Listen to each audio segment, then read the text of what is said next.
गांव के सुदूर कोने में एक पुराना सा मिट्टी का घर था, जहां 12 साल का छोटा सा लड़का रवि अपनी मां के साथ रहता था। रवि का परिवार बहुत गरीब था। उसके पिता कुछ साल पहले एक बीमारी के कारण गुजर चुके थे और अब उसकी मां गायत्री देवी गांव में दूसरों के खेतों में मजदूरी करके जैसे तैसे घर चलाती थी। सूरज की तपन धीरे धीरे बढ़ती जा रही थी और रवि अपने रूम में पढ़ रहा था। उसका पढ़ने में बहुत मन लगता था।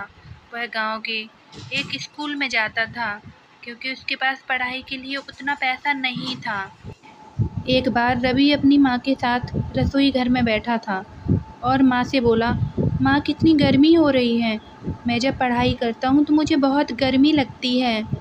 माँ बोली, बेटा ये गर्मी नहीं, ये मेहनत का मौसम है। तू पढ़ाई कर, यही हमें ठंडी हवा देगी। रवि माँ से कहता है, माँ तुझे बहुत काम करना पड़ता है। माँ हंसते हुए बोलती है, रवि जिस दिन तू अफसर बन जाएगा ना, उस दिन मुझे कोई काम नहीं करना पड़ेगा। गायत्री देवी खेत में काम कर रही हैं और वहीं रवि पास में पेड़ के नीचे बैठा है।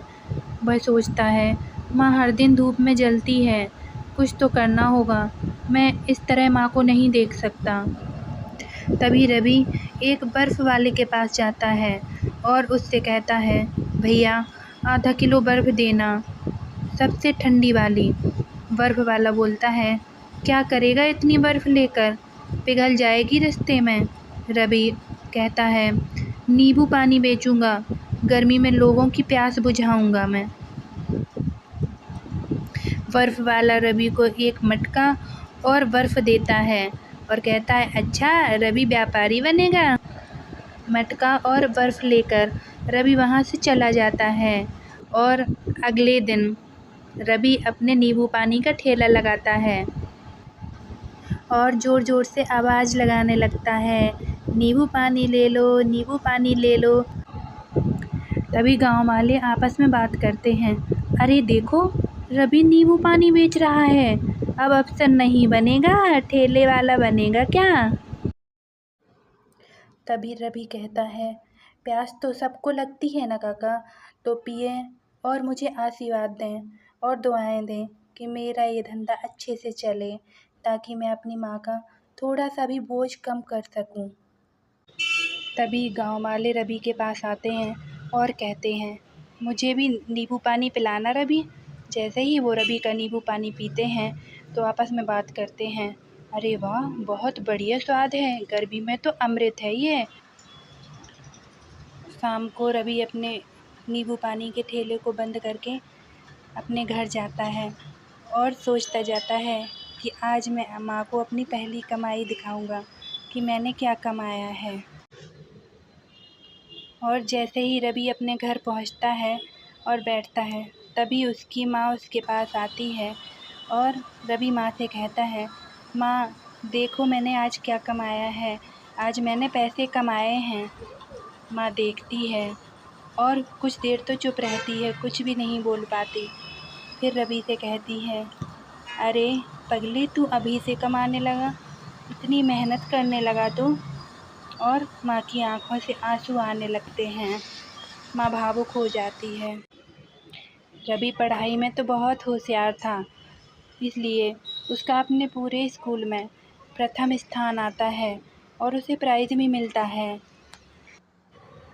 उस दिन रवि बहुत खुश होता है। रवि स्कूल में पढ़ता भी है और बचे हुए समय में कंप्यूटर क्लासेस भी जाता है और कंप्यूटर सीखता है, लेकिन उसके पास इतना पैसा नहीं है कि वो कंप्यूटर ले सके। गांव के सरपंच जी एक दिन उसको मिल जाते हैं और वो कहते हैं, अरे रवि तू नींबू पानी का ठेला भी चलाता है और पढ़ने भी जाता है, कंप्यूटर भी सीख रहा है। रवि कहता है, हाँ सरपंच जी। सरपंच कहते हैं, मेरे पास एक कंप्यूटर पड़ा है, तू उसे ले ले और उससे पढ़ाई कर। ऐसे ही 1 महीने का समय बीत जाता है और रवि का नींबू पानी की शॉप इतनी बढ़ जाती है कि उसमें लाइन लगने लगती है और रवि की शॉप दूर दूर तक प्रसिद्ध हो जाती है। दूर दूर से लोग उसके नींबू पानी को पीने के लिए आते हैं। रवि का नींबू पानी पीने के लिए सरपंच जी भी आते हैं। रवि बोलता है, मैं आपको फ्री में पिलाऊंगा। एक दिन जिला कलेक्टर गांव में आते हैं और रवि उसी टाइम अपना नींबू पानी बेच रहा होता है। वो कहता है, सर नींबू पानी लीजिए, ठंडा और घर का बना हुआ। कलेक्टर साहब बोलते हैं, वाह बहुत स्वादिष्ट, और किसने बनाया? रवि, मैंने सर, मैं रवि हूँ, इसी गांव में रहता हूँ। कलेक्टर बोलते हैं, तुम्हारी उम्र क्या है? रवि कहता है, 12 साल, लेकिन मैं पढ़ना चाहता हूँ और मेरे सपने भी बहुत बड़े हैं सर। कलेक्टर साहब, प्रधान जी और रवि की माँ स्कूल में मिलते हैं। कलेक्टर साहब बोलते हैं, रवि की पढ़ाई का सारा खर्च अब सरकार उठाएगी, उसे शहर के सबसे अच्छे स्कूल में दाखिला मिलेगा। रवि की माँ रोने लगती हैं और कहती हैं, भगवान ने मेरे बेटे की मेहनत देख ली। ऐसे ही समय बीतता है और 10 साल निकल जाते हैं।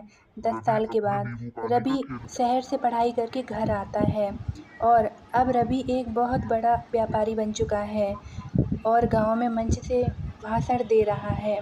रवि कहता है, दोस्तों, जब सूरज जलता है तो धरती तपती है, लेकिन गरीब का बच्चा अगर जले तो दुनिया को रोशनी दे सकता है। गर्मी का मौसम मेरे लिए तकलीफ नहीं, प्रेरणा बना। आज भी हर बोतल की बिक्री से मैं गरीब बच्चों को शिक्षा के लिए दान करता हूँ, क्योंकि मैं जानता हूँ सपने गरीब घरों में ही पलते हैं। प्लीज़ मुझे सपोर्ट कीजिए और मेरे चैनल में, मेरे वीडियोज़ में जो भी कमी हो आप कमेंट में बताइए। Thank you so much for watching.